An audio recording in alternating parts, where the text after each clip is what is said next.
예. 자, 오늘 또 이렇게 지체들이 함께 모여서 이런 말씀을 나눌 수 있도록 모든 여건을 준비해 주신 주님께 감사드립니다. 자, 오늘은 계시록 12장 집회자료 8번 말씀을 중심으로 나눌 겁니다. 오늘 나눌 말씀의 본문 말씀은 계시록 12장 6절입니다. 계시록 12장 6절을 보도록 합니다.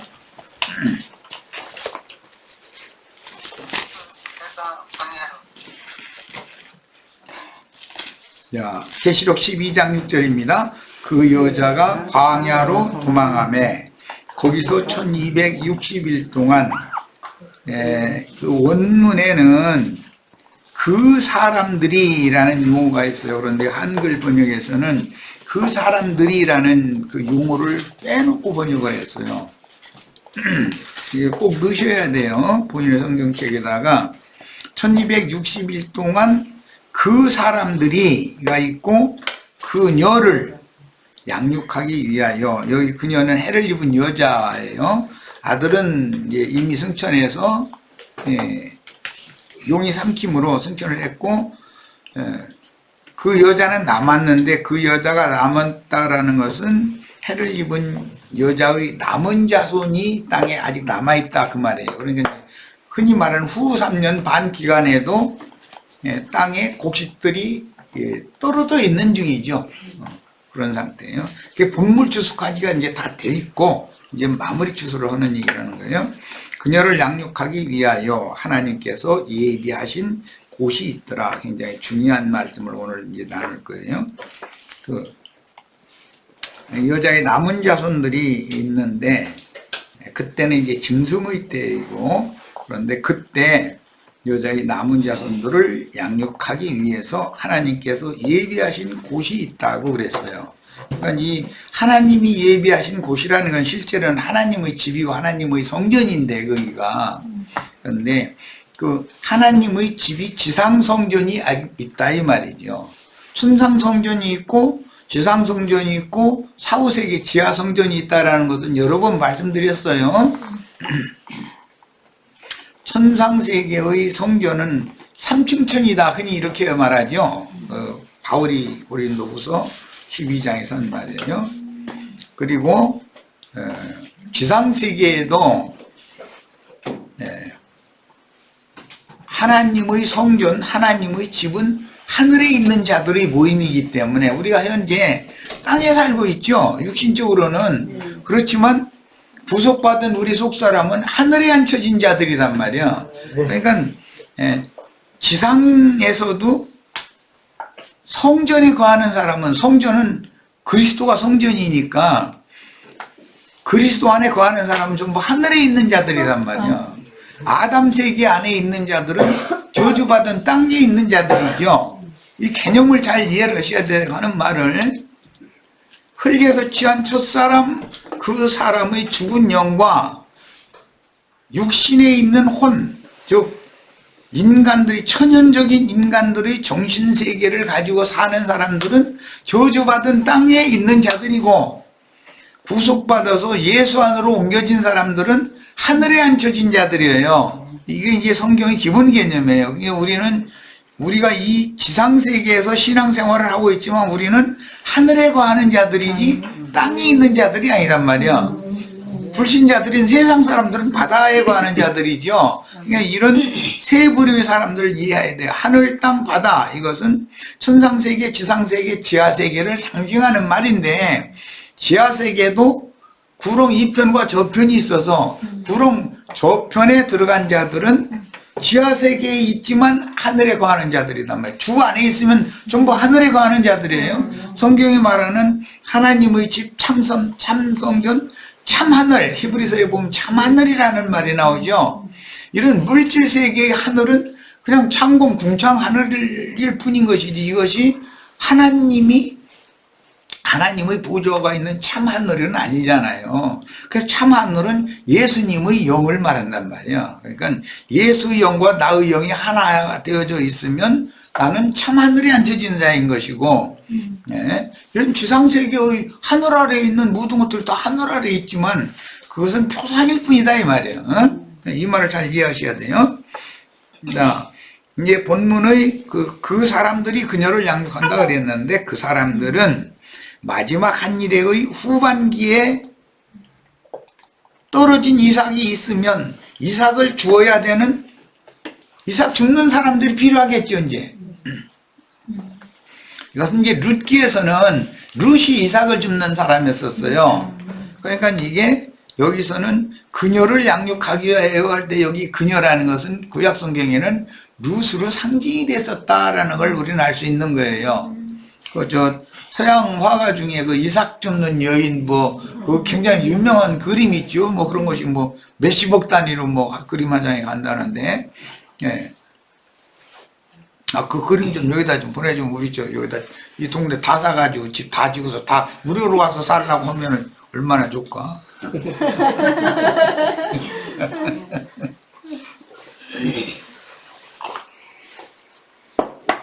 자, 그래서 여기 나오는 그 사람들이라는 것은 실제로는 그녀의 남은 자손들을 양육하는 마지막 추수꾼을 의미한다. 이걸 이해하셔야 되고, 마지막 한 일의 후반기 사역자들이니 짐승의 때에 여자의 남은 자손들을 위해서 양육하는 사명을 행할 사역자들이다. 이 사람들은 이삭을 줍는 사람들로 상징이 됐어요. 자, 추수는 3단계를 한 거예요, 항상. 예. 어제 우리 이제 홍영재님이 마침 70일에 이제 아직 내가 그건 이제 구체적인 설명을 안 했었기 때문에 질문을 미리 한 건데, 7일에가 앞에 있고 62일에가 있고 그 다음에 마지막 한 일을 가지고 전반부 후반부를 지금 나누는 거예요. 그럼 7일에와 62일이라는 것은 일단 지나갔다는 뜻이잖아요. 거기다 대고 지금 우리가 나누는 12장 6절은 마지막 한 일의 전반기도 지나갔어요. 이제 후반기에 들어선 얘기를 하는 거예요. 이렇게 이해를 하시면 됩니다. 자, 마지막 한 일에는 전반부와 후반부로 나누어지는데, 전반부에 용에게 삼켜서 하늘의 하나님께 데려감을 받은 증인들의 때와 그 후로는, 증인들의 때는 전반부죠. 계시록 11장은 전반부, 마지막 한 일의 전반부를 말하는 거예요. 12장 이후에는 후반부를 말하는 거예요, 이제. 그리고 20장 이후에는 그 천년 기간과 그 천년이 찬 다음 세계, 영원 세계를 말하는 거예요. 이제 이 계시록의 이제 흐름을 이해를 먼저 하셔야 돼. 그 후로는 오래되는 짐승의 때에 살아서, 그럼 13장으로 가면 두 짐승의 때가 오죠.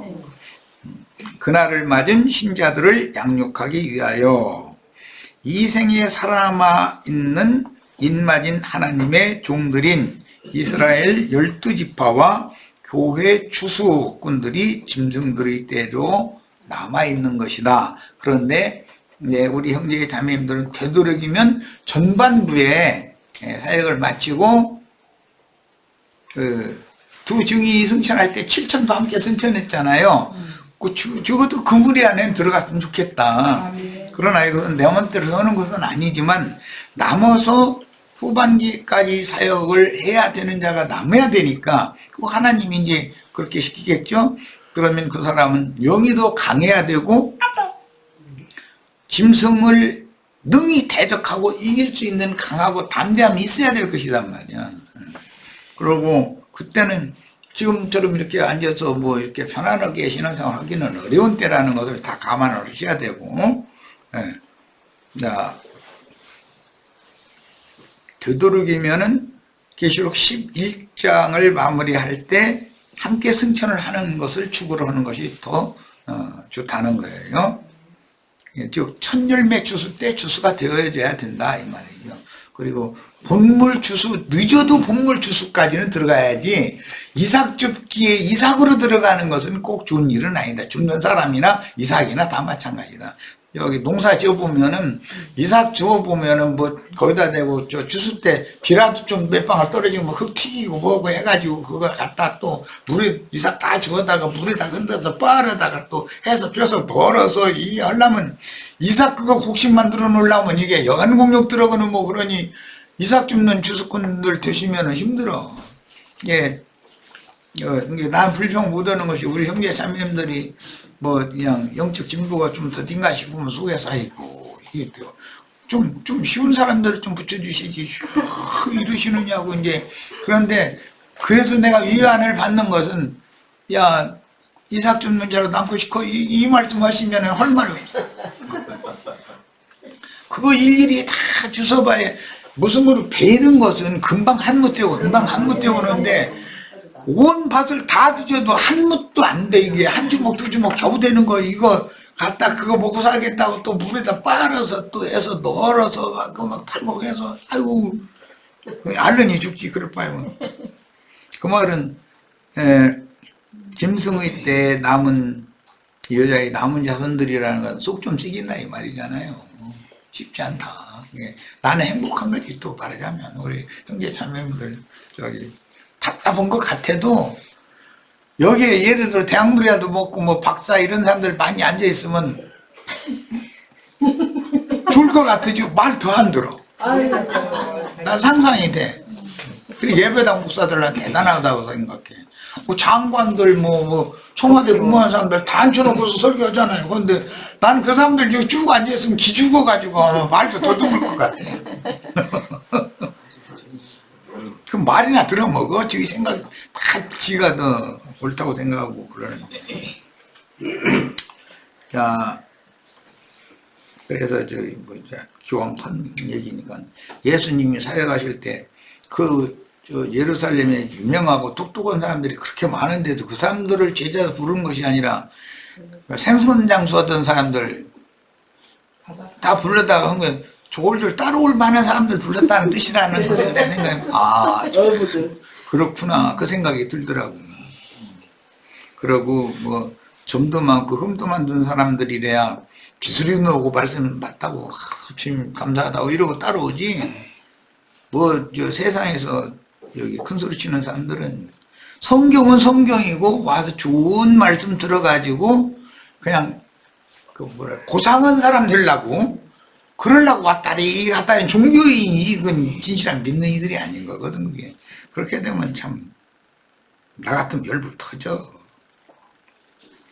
자 이제 서인이 좀 길었네요. 자 12장 본문입니다. 그 여자가 광야로 피신하였는데 거기에는 이건 회복력이에요. 사람들이 여기 반드시 사람들이 그 사람들이라고 하는 용어가 있다는 걸 이거 이제 설명해 주려고 그래요. 그런데 우리 이 성경 번역만 봐가지고는 그 사람들이 빠졌어요. 그 사람들이 이삭이 떨어져 있으면 그 사람들이 있어야 이삭을 줍는 거예요. 그러니까 이게 성경 문자대로 있으면 그걸 사람들의 생각을 따라서 멋대로 빼고 넣고 이렇게 번역을 함부로 해버리면 안 되는 거죠. 있으면 있는데 이해가 안 돼도 딱 번역을 해놔두면 나중에 주의 성령께서 왜 그 사람들이라는 말이 여기에 들어가야만 되는지를 설명해 주실 거 아니야. 이삭이 있으면 추수꾼이 반드시 있어요. 그래서 거기에는 본물 추수가 끝난 밭에는 이 말이에요. 그 밭에는 이삭이 떨어져 있고 이삭 줍는 사람들이 1260일 동안 그 여자에게 음식을 공급할 수 있도록 그 사람들 하는 일이요 이게 하나님께서 마련해 두신 곳이 있었습니다. 이 회복력이 얼마나 저 성경 번역을 잘 해놓고 있는지를 알 수가 있어요. 한글 킹제임스 인용했는데 더 읽어드립니다. 그 여인은 광야로 도망하였는데 그곳에서는 그들이라고 했어요. 그들은 누구냐? 증인들이란 말이에요. 마지막까지 추수를 할 그녀를 1260일 동안 부양하도록 하나님께서 그녀를 위해서 예비해 놓은 곳이 있더라. 이것은 킹제임스 번역이에요. 자, 이사야나 엘리야와 같은 광야의 사역자들이 반드시 남게 되는데 광야로 도망한 여자나 독수리 날개로 업어다가 옮겨놓은 여자를 정해진 기간 동안 양육하여 그루터기로 남게 하거나 오는 세상에 그루터기로 남는 자들도 여기에서 나오는 거예요. 지금 마지막으로 추수하기 위해서는 마지막 추수 이기는 자로 추수가 되면 계시록 이제 12장 이후에는 13장에 짐승의 때가 나오고 14장에는 곡식 추수와 들포도 추수가 나오죠. 추수가 나오고 15장에는 불붙은 유리바다 위에서 찬양하는 우리 찬양이 나와요. 참 그 문맥의 흐름을 잘 이해를 하시기를 바라요. 지금 마지막 시대에 하나님의 천국 농작물을 마지막으로 거두는 얘기가 지금 이어지는 얘기다라는 말이에요. 그런데 개역성경에서는 그 개념을 여자의 남은 자손들은 남아있는데 남은 자손들을 양육해서 추수하는 사람들 얘기는 빼놔버렸다는 거예요. 이게 개역성경을 번역한 사람들이 왜 여기에 그 사람들이라는 용어가 있지? 이거 모르겠네요. 그냥 싹 빼버리는 거예요. 번역자들이. 이것은 멋대로 하면 안 되는 거죠. 몰라도 성경에 그런 글자가 있으면 그대로 일단 번역은 그대로 해놓고 나머지 문제는 성령께서 가르쳐 주시기를 바라는 수밖에 없는 것이지 자기네들 생각에 왜 여기에 갑자기 그 사람들이라는 말이 나오지? 이러니까 그걸 빼버린 거예요. 번역하기도 곤란하고 여자의 남은 자손들인가 그 사람들이랑 딴 사람들 같은데 이게 뭔 소리지 모르겠다는 뜻으로 빼버린 거거든. 그러면 안 되는 거죠. 성경이라는 건. 광야길의 사역자는 모세로부터 시작해서 침례자 요한까지인데 천국의 사역자이신 그리스도와 제자들의 사역과는 분명히 구분되는 어떤 분기점이라는 것이 있다.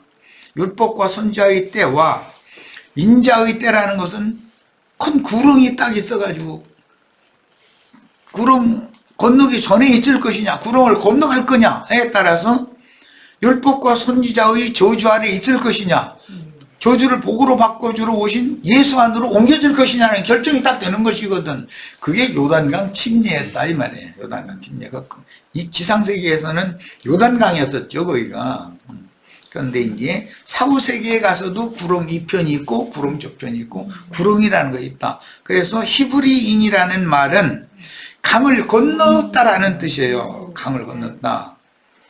요단강을 건너야 돼요. 이제 아브라함은 유브라데스 강을 건너서 약속의 땅으로 온 사람인데 강을 건넌다는 뜻이에요. 그러니까 반드시 그 강 건너기 전의 이 편에 머물러 있는 것은 준 상태가 아닌 것이죠. 한때, 두때, 반때와 1260일에 관한 예언은 다니엘서 12장에서 인용하신 말씀인데 다니엘 12장에서는 1290일과 1335일을 겸하여 예언을 해놨기 때문에 1260일이 지나고 나서 30일이 또 지나고 그러고 나서 45일이 또 지나는 거예요. 자, 이런 문제 때문에 예수님이 인자가 다시 올 때 나중까지 견디는 자는 구원을 얻으리라 이런 말씀을 해놨던 거예요.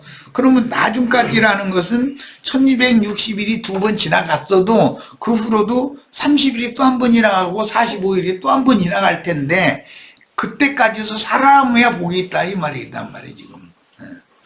이게 왜 그러냐, 그 1260일부터는 짐승의 때이고 1260일이 지나서 1290일 동안은 심판이 본격적으로 집행되는 것을 말한단 말이에요. 이것은 큰 음력 교기가 이때 완전히 심판받는 거예요. 포도 추수가 되는 거예요. 가라지 추수. 그 다음에 1335일 동안은 인간 나라가 불바다가 되는 기간이 또 이어진다 이 말이에요 지금.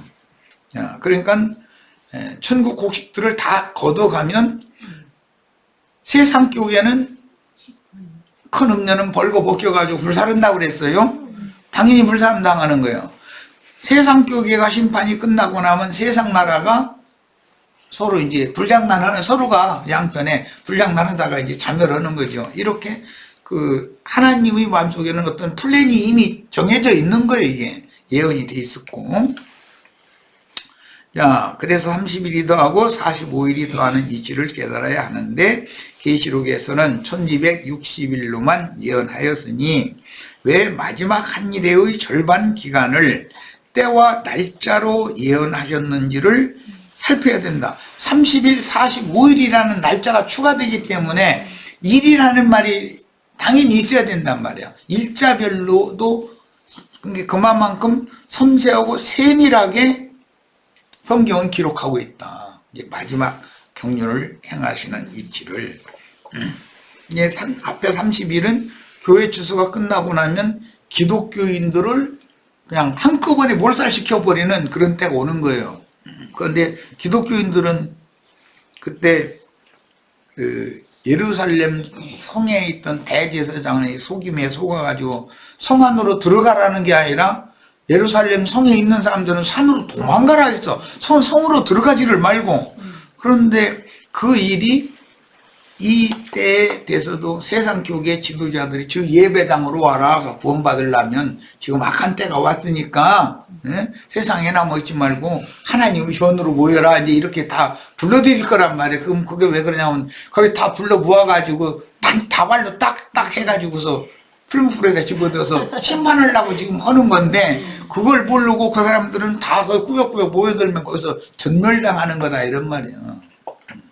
바다 짐승들과 사이가 나빠지는 때거든 그때는. 그러면 이제 땅의 짐승들을 한 군데로 하나님이 다 모아놓으면 가서 그냥 군대나 뭐 동원해서 뭐 그냥 해서 한꺼번에 몰살시켜버리겠지 뭐 말할 것도 없이. 그럼 그 사람들은 할렐루야 아멘 해가면서 며칠 후 요단강 건너가 만나려 해가면서 죽겠지. 자신들이 순교한다고 생각하고. 그런데 그리스도의 심판대에 딱 서서 보니까 그게 자신들이 지옥 자식들이었다는 걸 꿈에도 생각을 하는 거예요. 1260일 동안에 승천한 자들을 이단자들이라 해가지고 다 그 사람들이 죽인 거잖아요. 그 음녀의 7머리와 음녀의 큰 성에 피가 가득하였다라는 것은 왜 그러냐면 사도들과 성도들과 모든 진실한 성도들의 피를 그들이 흘렸기 때문이다 그랬는데 그들이 진실한 믿는 이들을 추수시켜서 승천시켜 줬는데 거기에 대해서 피값을 하나님이 지금 묻는 중이다 이거예요. 무지한 피를 흘렸으니까. 그런데 이런 이치를 그들은 지금 기독교인들한테 이야기하면은 무슨 소리 했는지 알아듣지도 못해. 자신들은 죽으면 뭐 천당이라는 데로 간다고 가지고 철석같이 믿고 있는데 너희가 박해하고 예수를 죽이고 사도들을 밖에 죽인 자들이 결국 이 세상에서 하나님 앞에 최후로 죽어가지고 그리스도의 심판대에 서서 그들이 다 불못 심판을 받게 된다. 유대교 지도자들 보고 너희가 어떻게 지옥의 판결을 피할 수가 있겠느냐라고 선고한 것처럼 기독교인들이 지금 지옥 판결을 피할 수 없는 자들이거든. 그런데 이런 걸 얘기를 하면은 그냥 저희는 이 세상에도 잘 먹고 잘 살다 죽으면 천당이라는 데를 가기로 정해져 있어 아주. 그러니 들으려고 하냐고 지금. 그러니까 이런 말씀을 전하기가 쉽지가 않은 거예요. 누구든지 주님이 보내신 제자들을 제자라고 믿고 영접하면 제자의 상을 받고 선지자라고 믿고 영접하면 선지자의 상을 받고 다 그 믿음대로 상을 받는 거예요. 그런데 배척하면 거기에 대한 형벌을 당연히 받는 거예요. 그래서 예수님이 인자가 다시 올 때 나에게 한 것이 곧 나와 함께 보좌들이 앉아있는 작은 소자들에게 한 거다. 작은 소자들에게 어떻게 한 것이 곧 나에게 한 것과 똑같은 거다 그랬어요. 그러니까 이런 것을 잘 생각해야 돼. 그런데 그 사람들은 그 말씀을 가지고서 목사님은 하나님이 다 형벌을 내리면 하나님 형벌을 거고 뭐 상을 줘도 하나님이 줄 거고 그러니까 감히 평신도들이 기름 부어세운 성직자들에 대해 이렇다 저렇다 하지 말아라 이래버려. 참 그 사람들은 그야말로 편리한 대로 갖다 끼워 맞춰 붙여. 이렇게 편리한 대로. 그 너무 참 신기한 사람들이야.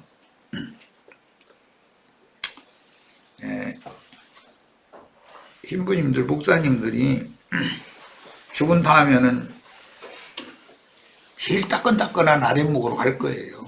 그런 줄만 아셔요.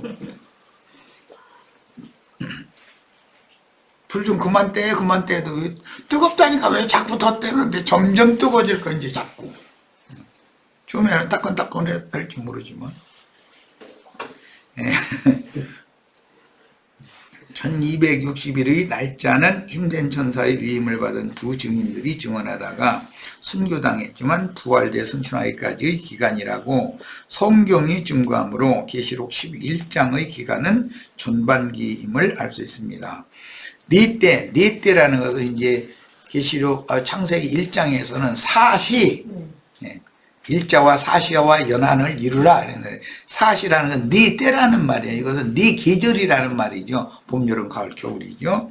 이것은 다니엘서에서는 7대, 그 다음에 계시록에서는 전반부, 후반부로 나눠서 한때, 두때, 반때, 한때, 두때, 반때 이렇게 나눠졌어요. 그런데 한때, 두때, 반때는 실제는 3때 반이지만 성경이 말하는 건 4때다 이거. 마지막 반때가 마지막 추수 때다 이 말이야. 그게 그런 개념으로 말한 거예요.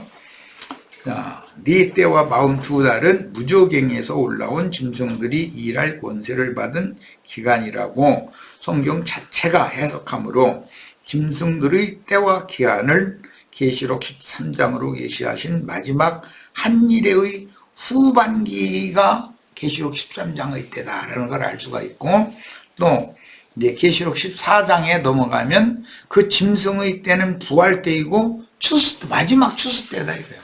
밭의 곡식을 거둬들이고 그 다음에는 들포도를 전부 걷어가지고 포도주 틀에 놓고 밟아서 짜버린다고 그랬어요. 자, 계시록 11장 2절 지난 말씀인데 다시 소급해서 읽어봅니다. 성전 바깥마당은 측량하지 말고 그냥 두라. 이것은 이방인에게 주었은즉 그들이 거룩한 성을 42달 동안 짓밟으리라. 13장 5절에는 또 짐승이 과장되고 신성모독을 하는 입을 받고 또 42달 동안 일할 권세를 받으니라. 근데 짐승이 신성모독하는 그 말을 하는 입을 받았다고 그랬어요. 그 황충 군대는 말과 같은데, 전장으로 달려가는 말과 같은데, 황충 군대의 그 말의 꼬리에서 머리가 나와가지고 그 머리에서 불과 연기와 유황이 나와서 사람들을 죽인다 이렇게 돼 있어요. 계시록 9장 얘기죠. 자, 그러면 그 짐승 꼬리에서 뭐가 나오냐면 신성 모독하는 입이 그 짐승 꼬리에 있다 이 말이에요. 거짓 선지자들에게, 꼬리라는 건 거짓 선지자들을 말하는 거예요. 머리 하면 장로들을 말하는 거고, 그런데 신성 모독하는 말을 하는 입을 받았다는 거예요. 참남된 말, 큰 말 하는 입을 받았다 이렇게도 돼 있어요. 근데 용은 용의 사자들에게 무슨 권세를 맡겨요? 말하는 권세를 맡겨. 말하는 권세. 거기 말을 하는, 짐승의 표를 받지 않으면 말하는 권세가 없다고 되어 있죠. 계시록 13장에 짐승의 권세를 받아야 말을 하는 권세가 있어요. 자, 그 말은 무슨 뜻이에요? 설교권을, 맞아요. 강대상에 올라가서 설교를 하는 권세를 받는다 이 말이에요. 그 말이 다 신성모독하는 과장된 말이다 이 말이에요. 이게 다 입을 받고 42달 동안 일을 한다 그랬는데 신성모독하는 말을 하는 설교를 하는 거예요. 설교를 해서 사람들을 지옥으로 다 끌어가는 거죠. 자, 7대의 예언은 다니엘 4장 16절, 23절, 25절, 32절 이미 어제 저녁 집회 때 그 이미 읽었어요. 그래서 바벨론 왕이 하나님의 백성들을 포로로 삼아 사자가 소처럼 들풀 먹는 기간을 70년에 대한 예언으로서 7대다라고 표현을 했었는데, 그런데 그 7대가 차기까지는 느부갓네살 왕이 밤미스를 맞아가면서 들판에서 소처럼 풀이나 뜯어먹는다 이제 이랬어요. 그래서 내가 지금 이제 그게 무엇을 의미하는지 설명 다 했어요.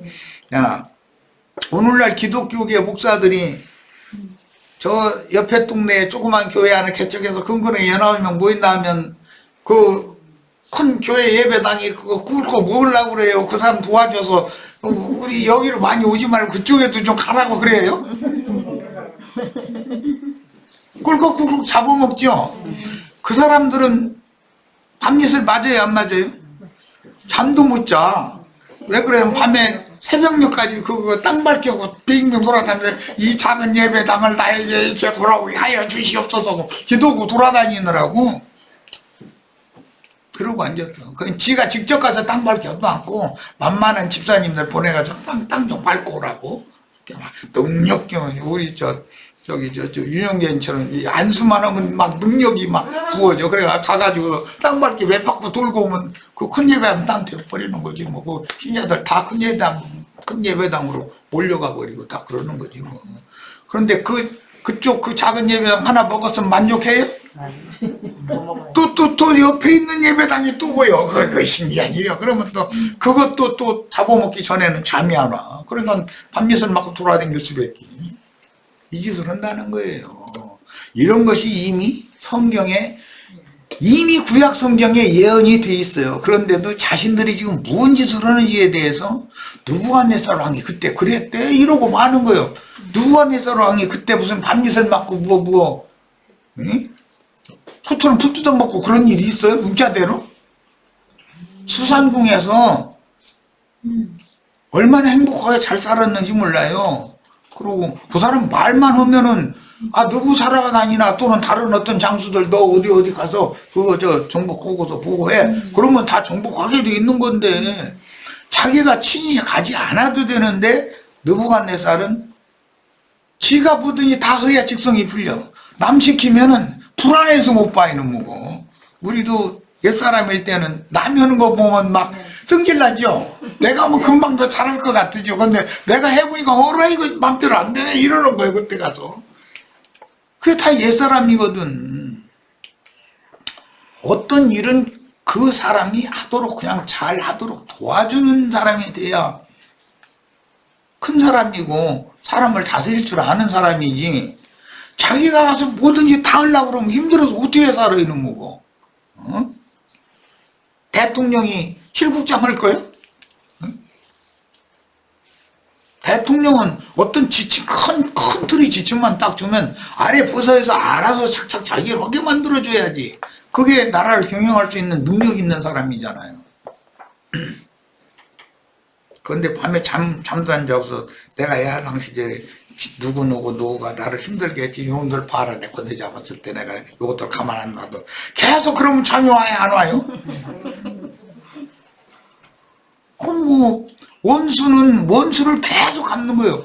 다음에 자기가 정권 뺏기면 자기가 안 갚으면 당할 거 아니야. 그러면 또 거기서 푹푹 하고 있다가 이제 정권만 잡아라 이거 내가 저것들 가만 안 놔두겠다. 이 나라 꼴이 뭐가 되겠어요? 말하자면 말이야. 자, 이런 예언은 로마 시대 때 주님이 자기 땅 자기 백성들인 성도들에게 오셨을 때 자기 백성들 중에서 주를 믿은 제자들에게 그 나라인 교회를 상속해 주시고 주님의 전도를 받아들이지 않은 성도들이었던 예루살렘 지도자들과 이스라엘을 로마에게 붙여서 주님의 전도를 받아들이지 않았지만 구약시대의 율법 제도권 안에 있는 사람들은 성도들이라고 불렀죠. 유대교인들을 그 자신들은 성민이라고 믿었기 때문에 거룩한 물이라고 그렇게 불렀어요. 근데 여기서 오해하시면 안 돼. 우리가 말하는 성도라는 개념과 기독교계가 말하는 성도라는 개념은 사실은 단어는 같지만 개념은 다른 거예요, 서로. 그래서 이스라엘을 주님께서 로마에게 붙여가지고 멸망시킴으로 역사상의 실현이 됐어요. 이것은 표적이 된 거죠. 그런데 다니엘의 예언은 다니엘 9장에서 71회로 확대되어 12장에서는 71회 중 마지막 한 일회의 후반기였. 여기서 나나?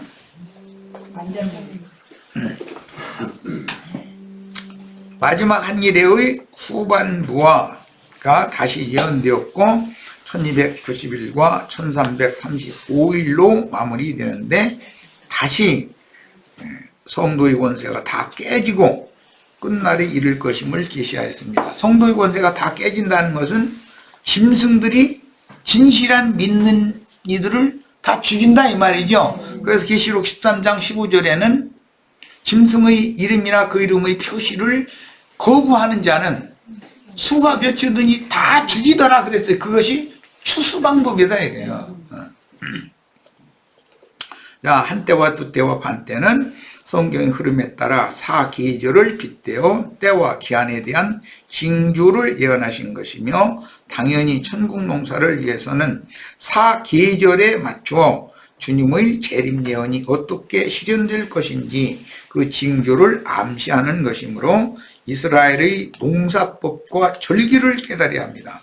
이게 이 성경이라는 것은 농사법의 그 기준을 맞춰서 기록이 된 거기 때문에 절기라는 말이 나온 거고, 네 절기에 따라서 봄에는 씨 뿌리고 여름에는 기르고 가을에는 거두고 겨울에는 쉬고, 이제 이것이 반복되는 거예요. 그리고 한 해마다 동사가 반복되는 거예요. 이것은 한 세대 한 세대 한 세대마다 주님께서는 그 세대에 필요한 종들을 보내서 계속 농사를 해서 천국의 자녀들과 악한 자 마귀의 자식들을 양편에서 딱딱 분리를 했었다라는 거예요. 그럼 오늘 우리 세대에도 이 일은 지금 이루어지고 있는 중이죠. 자, 그 다음에 그래서 7 절기기가 나오고, 성경이라는 것은 모든 게 그 농사법에 맞춰져 있어요. 그리고 히브리인들은 태음력을 쓰지, 셈족이라는 것은 음력을 쓰지, 태양력, 애굽이나 로마가 만들어낸 태양력을 몰랐었어요. 우리도 불과 한 50년 전까지만 해도 달력을 썼지. 그래서 달력이라고 그랬어요. 인력이라는 걸 사용을 안 했어요. 그러다가 이제 현대 문명화 되면서 인력을 지금은 사용하죠. 달력이라는 것은 그 야간에 뜨는 해, 그 원력이라는 말이고, 우리가 지금 쓰는 태양력이라는 인력이란 말이에요. 아침에 해가 뜨고 내일 아침에 또 해가 뜨고 이거에 맞춰서 시간표를 계산한 거, 그 인력이죠. 지금은 다 인력이 보편화됐으나 한 50년 전까지만 해도 다 원력만 썼지 인력이란 걸 알지도 못했어.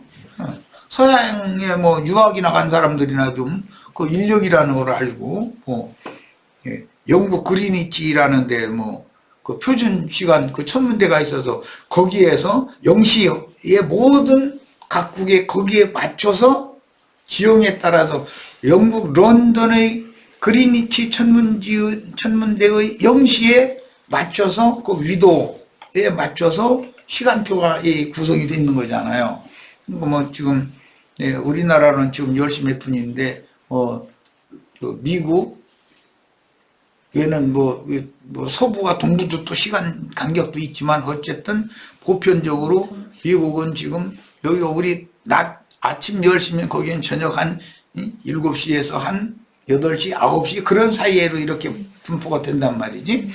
이렇게 돼 있다는 거예요. 그런데 이런 모든 그 기준 시간을 어디에서 정하느냐? 영국이 해가 지지 않는 나라에서 썼기 때문에 미국이 세력을 떨치기 바로 직전까지는 영국 시대였잖아요. 영국의 그리니치 천문대에서 거기 시간이 0시의 기준에 모든 걸 맞춰버리는 거예요. 그걸 인력이라고 그래요.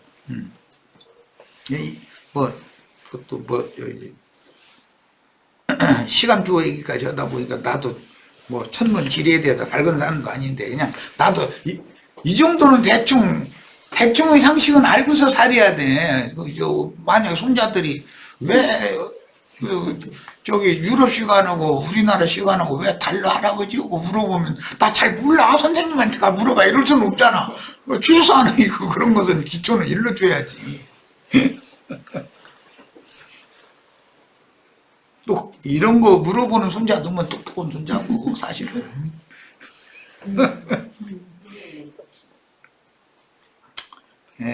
이제 이 역이라고 하는 거, 이 시간을 계산한다라는 거, 그것은 뭐 역사, 뭐 달력, 인력 하는 그 역이라고 하는 것은 굉장히 중요한 거예요. 이게 이제 고대 어떤 큰 대국이 일어나면 어떤 황제가 역을 바꿔요. 기준, 기호, 연을 딱 바꾸는 거예요.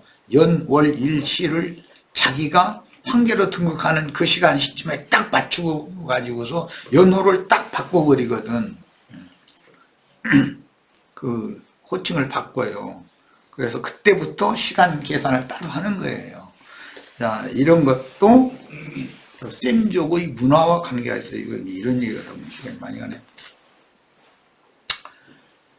우주의 그 기원이나 그 다음에 우주의 경영에 관한 그 역의 주인이 누구냐면 예수님이란 말이야. 그래서 기원 전, 기원 후 이런 얘기가 나온 거예요. BC라고 하면은 기원 전이잖아요. AD 하면 기원 후, 예수님이 출생한 그 해를 기점으로 해서 전이냐 후냐 이렇게. 지금 뭐 2021년이라는 건 예수님의 탄생 이후 2021년이 지나가는 중이다 이런 뜻인 거예요.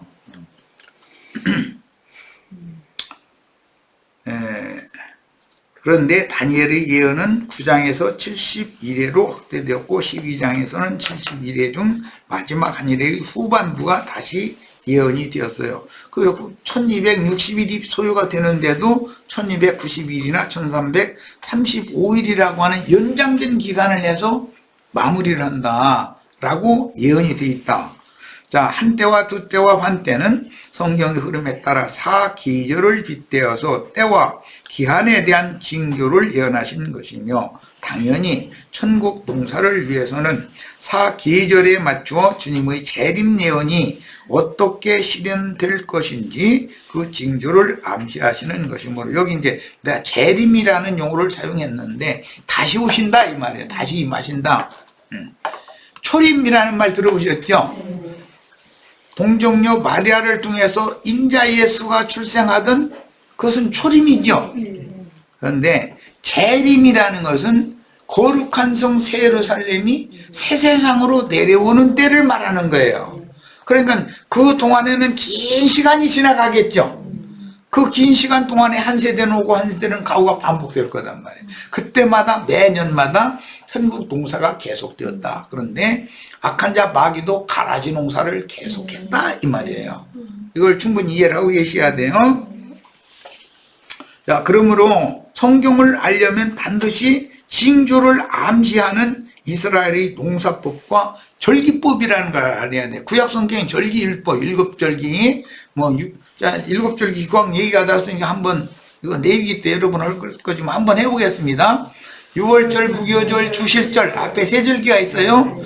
6월절, 무교절, 주실절, 그 다음에는 칠실절이라고 하는 오순절, 나팔절, 속죄절, 장막절, 뒤에 네 절기가 있어요. 또 합니다. 오순절, 나팔절, 속죄절, 장막절, 뒤에는 네 절기가 있어요. 앞에 3과 뒤에 4를 합해서 7이에요. 그래서 7절기다 이러는 거예요. 네. 이런 것은 기본적으로 알고 있어야 돼. 성경을 여기 가르침 받을 때는. 이렇게 중요한 걸 가르쳐야 되는데, 쌀 때리고 뭐 헌금많이 내면 축구가 잘못 이런 소리만 다음 주에 가면 또 그러고 그 다음 주에 가면 또 그러고 평생을 그 얘기만 하는 거예요. 그러니 기독교 신자들이 뭐 성경에 대해서 아는 게 있냔 말이요. 오늘 내가 무슨 역이라고 하는 얘기도 그 역대상하 할 때 그 역이거든. 달력 할 때 역이란 말이에요. 역사 할 때 역이요. 그 역이라는 것의 기준은 예수 그리스도다. 예수 그리스도가 오시기 전의 역사는 구약 시대라고 그러고 그 이후는 신약 시대라고 그래요. 그런데 신약 시대도 시대 구분이 또 있단 말이에요. 교회 시대가 있고 천년 기간의 이스라엘 12지파의 회복기가 있어요. 그리고 나서 영원한 세계로 이제 들어가도록 이렇게 성경에 정해져 있는 거예요. 자, 천국국식의 주수법과 날짜와 절기법은 결국 70일의 근원이 되는 제7일 안식일과, 이것은 창세기 1장에서 나온 얘기죠.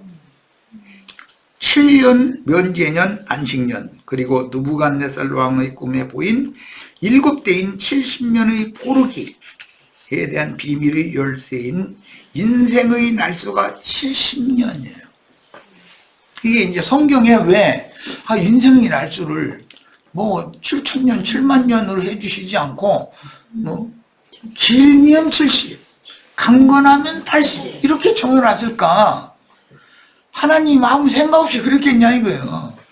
그럼 여기 나랑 동년배 몇몇 형제 자매님들은 이제 때가 다 됐네 그러고.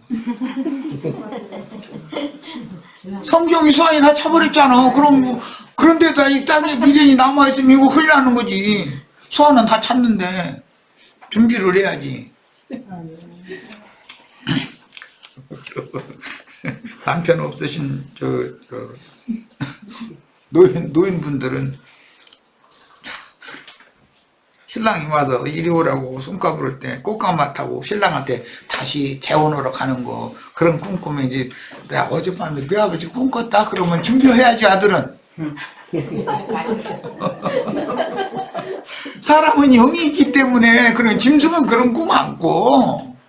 짐승이 왜 그런 꿈을 꿉니까? 하늘이 정해준 배필이라는 게 그만큼 소중하기 때문에 어차피 아버지 품에서 나와서 남편 품으로 돌아가는 것이 인생사라는 걸 정해놓은 거거든. 그래서 성경에는 누가 뭐 몇 년을 왕노릇을 잘 하다가 죽어서 열조의 묘실에 들어갔다 이렇게 돼 있어요. 그래서 이 셈 좋은 선산이라는 것이 있고 대대로 그 열조의 묘실에 묻히는 거 그게 습관이에요 이게. 자, 천국곡식의 추수법과 날짜와 절기법은 결국 70일의 근원이 되는 제7일 안식일과 7년 면제년 안식년 그리고 느부갓네살 왕의 꿈에 보인 7대인 70년의 포로기에 대한 비밀의 열쇠인 인생날수 70년이 차면 죄가 거하며 왕노릇하는 육체장막을 벗어버리므로 70이 넘으면 이제 이 장막이 무너질 때가 코앞에 왔다고 다 준비하고 있어야죠. 그런데 나는 보약 더 먹을 거예요. 계속 이렇게 나오면 며느리 힘들어서 못 살아 이러면 며느리 얼마나 더 볶아 먹으려고 자꾸 보약 사들라고 그래요. 완전하게 죄와 사망 권세로부터 벗어나고 완전한 자유를 받아 보내신 이께로 돌아가는 이치를 적용하여 해석할 수 있어야 됩니다. 계시록을 하려면 오늘 내가 그냥 농담 미세하게 하는 이런 것이 성경 구약 성경에 세밀하게 기록이 되어 있기 때문에 이런 이치를 모르고는 계시록을 해석한다는 게 말도 같지 않은 소리 하는 거예요. 그게. 이런 걸 다 알아야 되는 거죠. 다니엘 9장 24절로 27절에는 바벨론 포로에서 노임을 받고 해방받는 70일의 때와 기한이 다니엘 4장의 7대를 역사로 실현한 바벨론 포로 70년이 찬 후 7대는 역사상에서는 70년이었었죠. 소수가 예루살렘과 본토로 돌아와서 이스라엘 나라를 재건한 그 당시의 역사적인 사건이 앞으로 일어날 사건으로 다시 예언이 되는 겁니다. 이게 70일에 대한 해석이에요. 이제 그런데 70년 만에 본토와 예루살렘으로 돌아오면 새 땅에 돌아오는 거죠. 이제 돌아온 땅은 저주받은 땅에서는 쫓겨났고 돌아온 땅은 새 땅이에요. 새 땅에 예루살렘 성을 다시 쌓으면 거기는 새루살렘이지 옛 저주받은 예루살렘이 아니란 말이에요. 그러니까 우선 첫 시간 여기까지 해서 잠시 쉬었다가 바로 쉬었다 갈 거예요. 여기 올리는 건 이제 시간이 지난 다음에 올릴 겁니다.